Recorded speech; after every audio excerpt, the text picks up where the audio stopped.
ഇത് ഞങ്ങളുടെ കോൺക്ലേവിലെ കമ്മിറ്റിയിൽ അദ്ദേഹം ഉണ്ട്.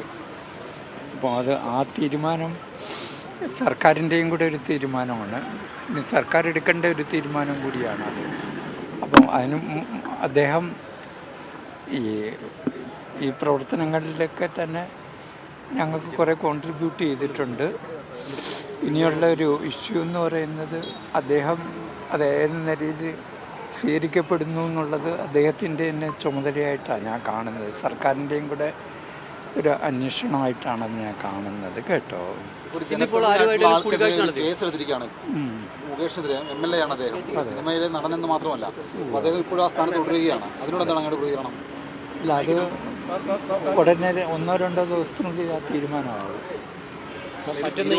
പറയുമ്പോൾ അങ്ങനെ എന്താണ് പ്രതീക്ഷിക്കുന്നത്? ഇപ്പോൾ അങ്ങനെ ഒരു ആരോപണ വിധേയനായിട്ടുള്ള സ്ഥാനത്ത് മാറി നിൽക്കണമെന്ന് ആവശ്യപ്പെടുന്നുണ്ടോ? അല്ല, അത് 2 തരത്തിൽ നമുക്കതിനെ ആലോചിക്കാവുന്ന. ഒന്ന്, നമുക്കും എല്ലാവർക്കും ധർമ്മങ്ങളുണ്ടല്ലോ. ഇന്നിപ്പോൾ ആരുമായിട്ടെങ്കിലും കൂടിക്കാഴ്ച വല്ലതും നടത്തിയില്ല? ഒന്നുമില്ല.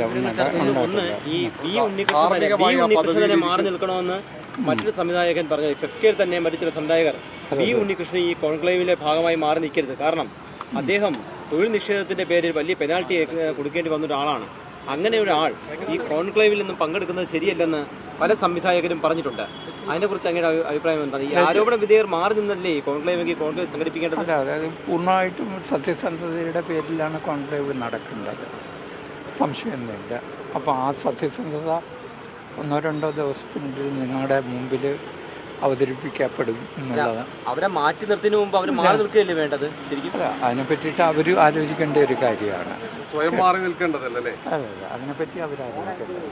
നമ്മുടെ ലിസ്റ്റിൽ അവർ ഇത് ഒരു ക്ലെൻസിങ് ഉണ്ടാവുമോ ഇപ്പോൾ? ഇല്ല, ഇപ്പോൾ അതിനെപ്പറ്റി സാംസ്കാരിക മന്ത്രിയോടോ CM-നോടോ ഇത്തരം ആൾക്കാരെ മാറ്റേണ്ടതാണോ? പൊതുസമൂഹം അങ്ങനെ ആവശ്യപ്പെടുന്നു. അങ്ങനെ ഒരു പുനർവിചിന്തനം വേണമെന്ന് താങ്കൾ ആവശ്യപ്പെട്ടിട്ടുണ്ടോ? ഇല്ല, ഇതുവരെ ആവശ്യപ്പെട്ടിട്ടില്ല. കാരണം അത് 1-2 ദിവസത്തിനുള്ളിൽ ഒരു തീരുമാനം എനിക്ക് കിട്ടും എന്നുള്ളൊരു വിശ്വാസത്തിൽ ഞാൻ മാറി. കഴിഞ്ഞ കുറച്ച് ദിവസങ്ങളായിട്ട് മലയാള സിനിമ ആകെ നാണംകെട്ട് നിൽക്കുന്ന അവസ്ഥയിലാണ്.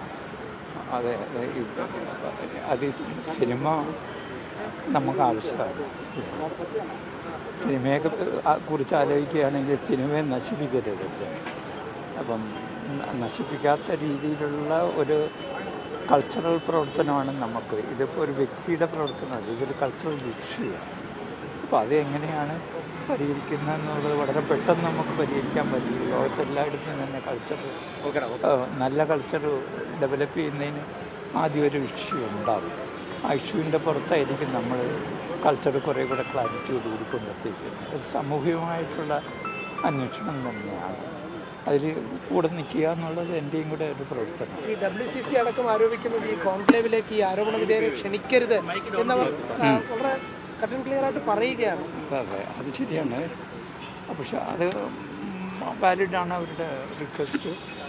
അപ്പോൾ അതിനെ കുറിച്ചിട്ടുള്ള ഒരു തിങ്കിങ് നമ്മുടെ സൈഡിലുമുണ്ട്. ക്ലാരിറ്റിയോടുകൂടി നിങ്ങൾക്കൊക്കെ ആലോചിക്കാവുന്ന പോലെ തന്നെ ഒരാഴ്ചക്കുള്ളിൽ ഇതിനകത്ത് വളരെ നല്ല ക്ലാരിറ്റിയോടുകൂടി ഈ കോൺക്ലേവുമായി ബന്ധപ്പെട്ട് WCC-യുമായുള്ള ഒരു ചർച്ച ഉണ്ടാകാൻ സാധ്യതയുണ്ട്. സംഘടനകളുമായി ചർച്ച നടത്തുമെന്ന് പറഞ്ഞു. കോൺക്ലേവ് എന്ന് പറയുന്നത് എന്താണ്? അതിന് മുന്നോടിയായി കോൺക്ലേവ് എന്ന് പറയുന്നത് ഒരു വലിയൊരു ഡിസിഷനാണ്. അതെന്താണെന്ന് വെച്ച് കഴിഞ്ഞാൽ ഇൻ്റർനാഷണൽ ഡിസിഷൻ, സിനിമ ഇൻ്റർനാഷണലാണ്.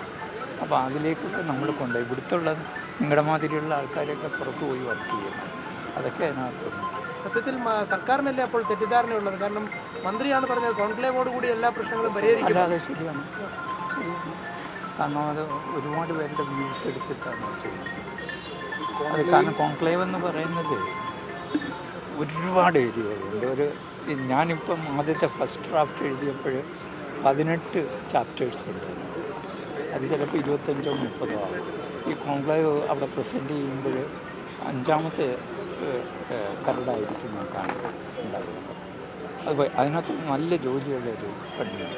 ഇപ്പോൾ ഈ MLA-മാരടക്കമുണ്ട്, പദവികളിലിരിക്കുന്നവരുണ്ട്. ഇവർക്ക് ആരോപണ വിധേയരാകുമ്പോൾ ഇതിന് ഏത് രീതിയിലാണ് പൊതുസമൂഹം രാജിവെക്കണം എന്നൊരു അഭിപ്രായം ഉണ്ട്?